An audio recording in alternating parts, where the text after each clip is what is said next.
तो मूवी की शुरुआत एक कार फैक्ट्री से होती है, जहां फैक्ट्री में नई गाड़ियां तैयार हो रही थी।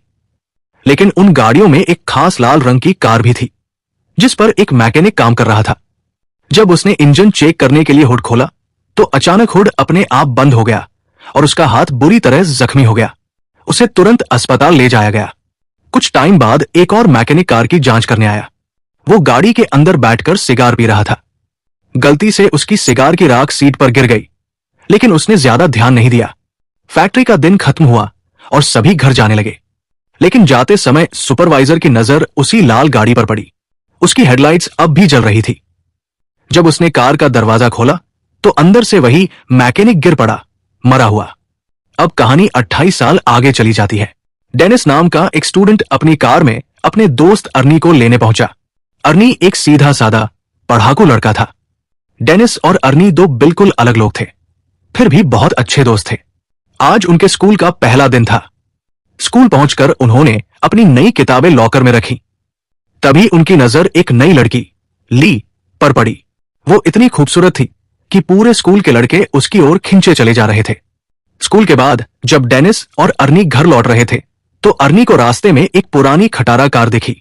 वो तुरंत उत्साहित हो गया और डेनिस से गाड़ी रोकने को कहा। पास जाकर देखा तो वो एक क्लासिक लाल कार थी, बिल्कुल पुरानी और टूटी फूटी। लेकिन अर्नी को यह कार पहली नजर में ही भा गई। तभी गाड़ी का मालिक जॉर्ज वहां आया। उसने बताया कि इस कार का नाम क्रिस्टीन है और ये उसके भाई की थी, जिसकी कुछ हफ्ते पहले मौत हो गई थी। जॉर्ज इस गाड़ी से जल्द छुटकारा पाना चाहता था, इसलिए उसने इसे सिर्फ $50 में बेचने की पेशकश की। डेनिस ने अर्नी को समझाने की कोशिश की, भाई, इतनी खटारा गाड़ी पर पैसे क्यों बर्बाद कर रहा है, कोई दूसरी ले ले। लेकिन अर्नी ने किसी की नहीं सुनी और तुरंत गाड़ी खरीद ली। शाम को जब अर्नी घर पहुंचा और अपने माता पिता को बताया कि उसने एक कार खरीदी है, तो उसकी मां बहुत गुस्सा हुई। उसने कहा, यह गाड़ी इस घर में नहीं रहेगी। लेकिन अर्नी ने कहा कि उसने ये कार अपने पैसों से खरीदी है और वो इसे रखेगा। आखिरकार उसने क्रिस्टीन को एक गैराज में रखने का फैसला किया। वहां कीपर विल नाम का एक खड़ूस आदमी था, लेकिन उसने अर्नी को गाड़ी रखने की इजाजत दे दी। रास्ते में डेनिस ने अर्नी से फिर पूछा, तूने इतनी घटिया गाड़ी क्यों खरीदी? अर्नी मुस्कुराया और जवाब दिया, मैंने गाड़ी नहीं चुनी, इस गाड़ी ने मुझे चुना है। अगले दिन स्कूल में लंच के समय डेनिस अर्नी का इंतजार कर रहा था, लेकिन वो कहीं नहीं दिखा। जब वो उसे ढूंढने गया, तो उसने देखा कि स्कूल का बदमाश बड़ी अर्नी को परेशान कर रहा था। डेनिस ने उसे रोकने की कोशिश की, लेकिन बड़ी ने अर्नी को धक्का दे दिया, जिससे उसका चश्मा गिरकर टूट गया। फिर बड़ी और उसके गैंग ने डेनिस को घेर लिया। तभी एक टीचर आ गया और लड़ाई रुक गई। अर्नी ने बताया कि बड़ी ने उसे चाकू से धमकाया था। जब टीचर ने बड़ी की तलाशी ली, तो उसकी जेब से चाकू निकल आया। नतीजा यह हुआ कि बड़ी को स्कूल से निकाल दिया गया। इसके बाद अर्नी ने दिन रात मेहनत करके क्रिस्टीन को ठीक करना शुरू किया। धीरे धीरे वो गाड़ी को लेकर बहुत पजेसिव होने लगा। उसने गैराज के मालिक के साथ काम करना शुरू कर दिया, जिससे उसे कुछ एक्स्ट्रा पैसे और पार्ट्स मिलने लगे। लेकिन उसे इस बात का अंदाजा भी नहीं था कि उसका इस गाड़ी से लगाव जुड़ता जा रहा था। फिर शाम को डेनिस अर्नी से मिलने गया, क्योंकि वे काफी दिनों से नहीं मिले थे। लेकिन उसने देखा कि अर्नी पहले से बहुत ज्यादा बदल चुका था। वो बिना चश्मे के स्टाइलिश कपड़े पहनकर रॉडी की तरह चल रहा था। वो ज्यादा देर डेनिस से बात करने के लिए भी नहीं रुका और गैरेज में काम करने चला गया। उसकी मां ने उसे रोकने की कोशिश की, पर अर्नी उन्हें नजरअंदाज करके चला गया। फिर उसकी मां ने डेनिस से कहा कि वे अर्नी और उसकी नई गाड़ी की वजह से काफी परेशान हैं, क्योंकि उन्हें पता चला था कि गाड़ी के पिछले मालिक की गाड़ी के अंदर ही दम घुटने से मौत हो गई थी। यह सुनकर डेनिस जॉर्ज से मिलने पहुंचा। जॉर्ज ने उसे अपने भाई की कहानी सुनाई। उसने बताया कि जब उसके भाई ने क्रिस्टीन को खरीदा था, तो वो पूरी तरह उसका दीवाना हो गया था। इसी गाड़ी में उसकी पत्नी और बेटी ने भी अपनी जान गंवाई थी। और फिर उसके भाई की मौत के बाद ये गाड़ी न जाने कैसे खुद ब खुद गैरेज में आ गई। डेनिस गैरेज में गाड़ी देखने पहुंचा। उसने गाड़ी खोलने की कोशिश की, पर जैसे ही उसने हैंडल खींचा, रेडियो अपने आप शुरू हो गया और डेनिस उसी समय डरकर भाग निकला। फिर अगली सुबह डेनिस स्कूल स्टेडियम में था, क्योंकि आज उनका फुटबॉल मैच था। डेनिस एक खास गोल मारने के बारे में सोच रहा था कि अचानक उसने अर्नी को वहां आते देखा। उसकी गाड़ी क्रिस्टीन एकदम टिपटॉप हो गई थी, जिसे देखकर बड़ी और उसके दोस्त भी हैरान रह गए। उधर ली गाड़ी से बाहर आई और उसने सबके सामने अर्नी को चूम लिया। ये देखकर डेनिस को थोड़ा गुस्सा आया और मुकाबले से उसका थोड़ा ध्यान भी हट गया। इसी मौके का फायदा उठाकर विरोधी प्लेयर्स ने उसे धक्का देकर बॉल छीन ली। इस धक्के से डेनिस इतनी जोर से जमीन पर गिरा कि वो तुरंत ही बेहोश हो गया और उसे बहुत गहरी चोट भी आई। इस घटना के कई दिन बाद डेनिस की आंख खुली तो उसने देखा कि वो एक हॉस्पिटल में था और उसकी टांग और गले में प्लास्टर लगा हुआ था। तभी अर्नी उससे मिलने आया।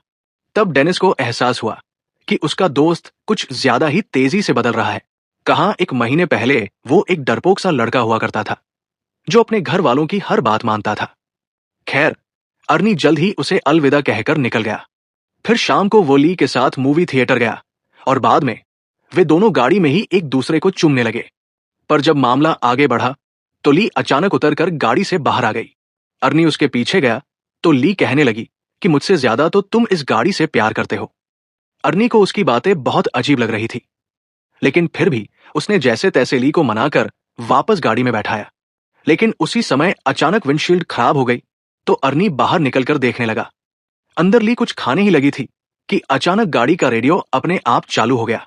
उसी समय डैशबोर्ड से बहुत तेज रोशनी आई और ली को लगा कि उसका गला घुट रहा है, उसे सांस नहीं आ रही थी।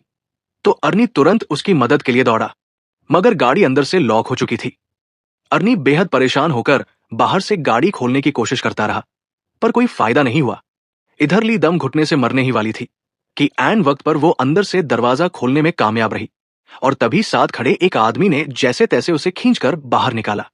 ये देखकर अर्नी ने गुस्से में उस पर हमला कर दिया, पर वो तो सिर्फ ली के गले में फंसा हुआ खाना निकाल रहा था। आखिरकार मामला शांत हुआ और अर्नी ली को घर वापस छोड़ आया। ली गाड़ी से निकलते ही घर में घुस गई और उसने कहा कि वो अर्नी से कोई बात नहीं करना चाहती। अर्नी ने उससे माफी मांगने की कोशिश की, पर ली के दिमाग में यह छप चुका था कि इस गाड़ी ने मुझे मारने की कोशिश की है।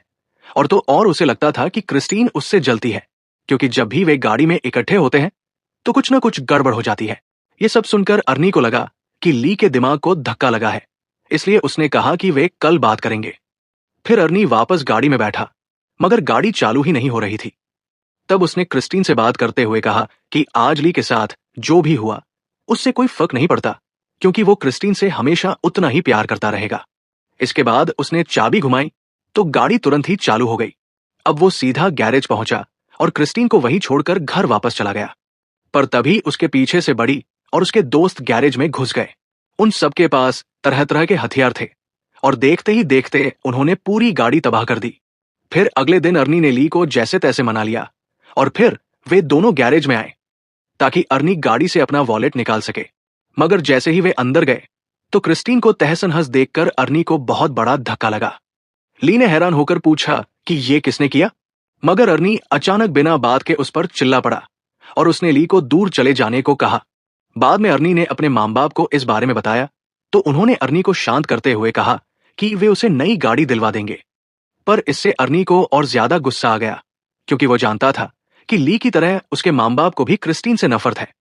और उसने क्रिस्टीन की इस हालत का जिम्मेदार भी अपने माँ बाप को ही ठहराया, क्योंकि अगर वे उसे गाड़ी घर पर रखने की इजाजत दे देते तो आज वो सही सलामत होती। अर्नी अपने माता पिता से बहस करके अपने कमरे में जाने लगा, लेकिन उसके पिता ने उसे पीछे से पकड़ लिया और मां से माफी मांगने को कहा। मगर अर्नी और भी ज्यादा गुस्से में आकर उन्हें बुरा भला कहने लगा। तभी उसके पिता ने गुस्से में उस पर हाथ उठा दिया, लेकिन इस बार अर्नी ने भी पलटकर जवाब दिया और गुस्से में घर से बाहर निकल गया। वो सीधे क्रिस्टीन के पास पहुंचा और एक बार फिर से उसे ठीक करने का फैसला किया। लेकिन जो उसने देखा उससे उसके होश उड़ गए। उसके सामने गाड़ी अपने आप जादू की तरह ठीक हो रही थी। टूटी फूटी बॉडी वापस चमकदार हो गई, शीशे फिर से नए जैसे हो गए और इंजन की आवाज पहले से भी ज्यादा ताकतवर हो गई। अर्नी ये देखकर खुश हो गया और मुस्कुराकर गाड़ी से पूछा, तू और क्या क्या कर सकती है? तो बदले में क्रिस्टीन ने कुछ ही सेकंड में खुद को पूरी तरह ठीक कर लिया। रात के अंधेरे में हम मूची नाम के एक गुंडे को देखते हैं जो बड़ी का साथी था। वो सड़क के बीचों बीच एक ट्रक रोककर उसे लूट रहा था। तभी अचानक उसे एक इंजन की तेज गड़गड़ाहट सुनाई दी। उसने पास जाकर देखा, वो क्रिस्टीन थी, मगर इस बार वो पहले से भी नई और चमचमाती हुई नजर आ रही थी। मूची को समझते देर नहीं लगी कि अर्नी को पता चल चुका है कि उसने बड़ी के साथ मिलकर क्रिस्टीन को तहस-नहस किया था। डर के मारे वो अर्नी से माफी मांगने लगा, लेकिन तभी क्रिस्टीन की हेडलाइट्स अचानक जल उठी और वो मूची की तरफ तेजी से बढ़ने लगी। मूची घबराकर अपनी जान बचाने के लिए भागा और सड़क के किनारे एक गली में छुप गया। उसे लगा कि अब गाड़ी उसका पीछा छोड़ देगी, लेकिन जल्द ही उसने देखा कि क्रिस्टीन फिर से उसी के पीछे थी। डर के मारे मूची एक पुराने वेयरहाउस में भाग गया, लेकिन क्रिस्टीन ने उसका पीछा नहीं छोड़ा।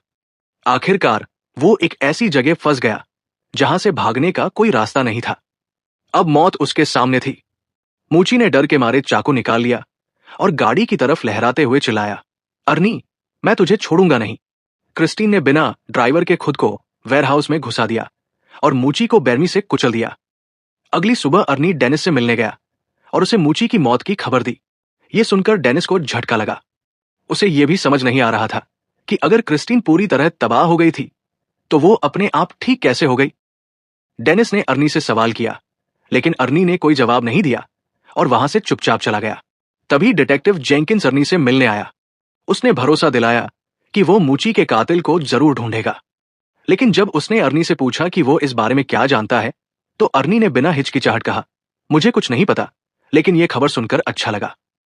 उसने अर्नी को बताया कि उसकी गर्लफ्रेंड ली ने गवाही दी है कि क्रिस्टीन पूरी तरह टूटने के बावजूद अपने आप ठीक हो गई थी। अर्नी ने यह सुना और बिना कुछ कहे वहां से चला गया। बाद में अर्नी ने ली को फोन करके मिलने के लिए बुलाया, लेकिन उसने मना कर दिया। यह सुनकर अर्नी का गुस्सा और बढ़ गया।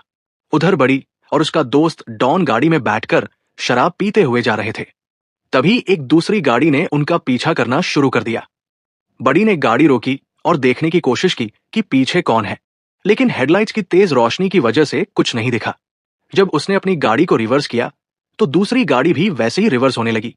तभी खुलासा हुआ, वो कोई और नहीं बल्कि क्रिस्टीन थी। अब बड़ी को गुस्सा आ गया। उसने तेजी से गाड़ी भगाई और सीधे एक गैस स्टेशन पर आकर रुका, जहां उसका दोस्त रिची काम करता था।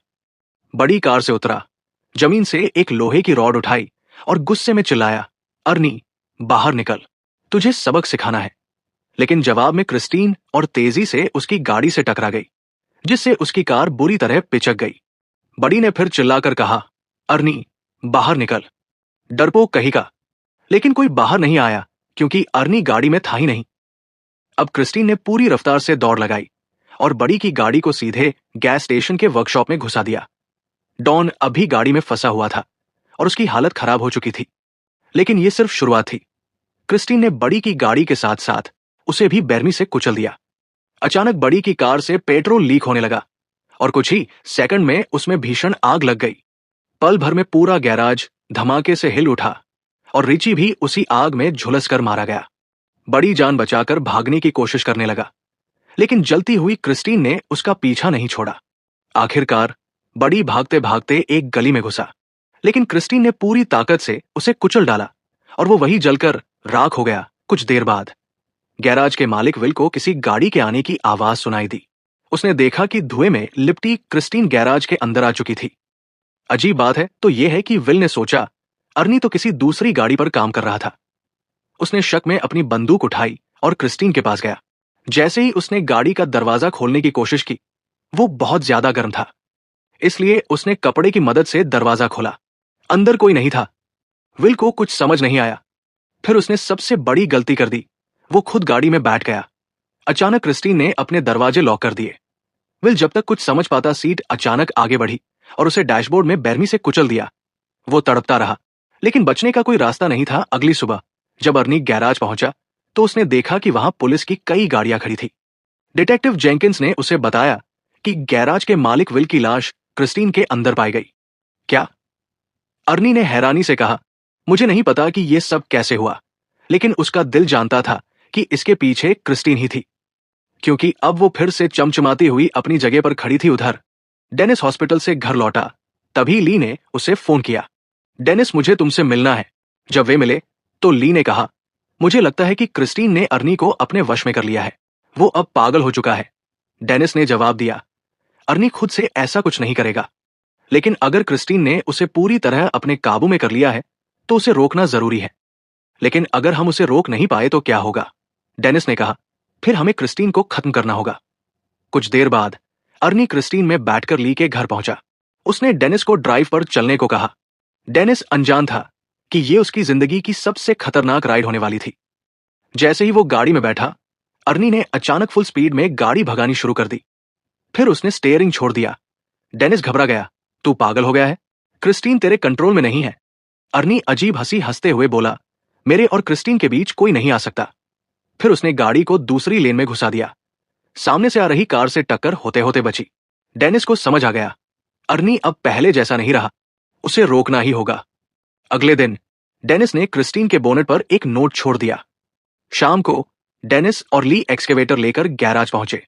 उन्होंने प्लान बनाया, ली ऑफिस में रहेगी और अर्नी के अंदर आते ही गेट लॉक कर देगी। डेनिस बुलडोजर से क्रिस्टीन को तबाह करेगा। लेकिन वे ये नहीं जानते थे क्रिस्टीन पहले से ही गैराज में छुपी थी। अचानक उसकी हेडलाइट्स ऑन हुई। क्रिस्टीन तेजी से ली की तरफ बढ़ी। ली ने जैसे तैसे खुद को बचाया, लेकिन क्रिस्टीन ने हार नहीं मानी। डेनिस ने तुरंत एक्सकेवेटर का पंजा उसके सामने कर दिया ताकि ली को चोट न लगे। अब क्रिस्टीन और बुलडोजर आमने सामने थे। तभी क्रिस्टीन के अंदर अर्नी बैठा हुआ नजर आया। अब वो पूरी तरह गाड़ी के काबू में था। क्रिस्टीन ने अपनी हेडलाइट जलाई और खुद को ठीक करना शुरू कर दिया। डेनिस ने बुलडोजर स्टार्ट करने की कोशिश की, लेकिन वो बंद हो गया। क्रिस्टीन ने ली पर हमला कर दिया, लेकिन जैसे ही उसने टक्कर मारी, अर्नी विंडशील्ड तोड़कर बाहर गिर पड़ा। ली उसके पास पहुंची। अचानक अर्नी ने उछलकर उसे डरा दिया, लेकिन उसके सीने में विंडशील्ड का एक बड़ा टुकड़ा घुस चुका था। क्रिस्टीन ये आखिरी शब्द थे जो उसने कहे। फिर उसने दम तोड़ दिया। ली भागने लगी, लेकिन क्रिस्टीन ने रिवर्स गियर डालकर उसे कुचलने की कोशिश की। लेकिन डेनिस ने इस बार बुलडोजर पूरी ताकत से क्रिस्टीन पर चढ़ा दिया। क्रिस्टीन तड़पती रही, लेकिन अब उसकी ताकत खत्म हो चुकी थी और आखिर में उन्होंने क्रिस्टीन को पूरी तरह कुचल दिया। और अब यह जंग खत्म हो चुकी थी और अगले दिन डेनिस और ली जंक यार्ड में डिटेक्टिव जंकिन से मिले। वहां उन्होंने देखा कि क्रिस्टीन पूरी तरह से एक कबाड़ में बदल चुकी थी। आखिर में तीनों वहां से चले गए, लेकिन तभी हमने देखा कि क्रिस्टीन का एक छोटा सा टुकड़ा अपने आप हिलने लगा था, जिससे पक्का हो गया कि वो शैतानी गाड़ी अभी भी जिंदा थी। आपकी ड्रीम कार कौन सी है? कमेंट्स में जरूर बताना। मिलते हैं अगली वीडियो में।